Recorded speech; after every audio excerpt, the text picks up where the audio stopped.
sa Ginoo. Upang tanan niyang mga buhat kasaligan, naibog na siya sa hustong umadaro. Puno ang yuta sa kaluoy sa Ginoo. Inugupaloy ni kami, sanglit nagasalig kami.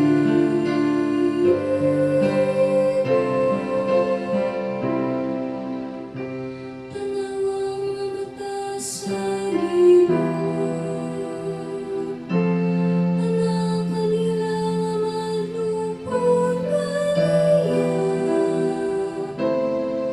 kanila nga nagalawom sa iyang kagayon. Aron pagluwas kanila gikan sa kamatayon, ug pag-amping kanila panahon sa gutom. Inugupaloy ni kami, sanglit nagasalig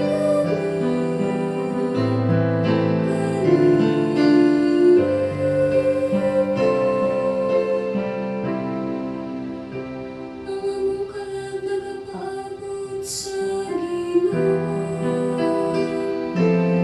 Nga mao ang among hinabang ug among panalipod. Maniud na kanamo, Ginoo, ang imong kaluoy.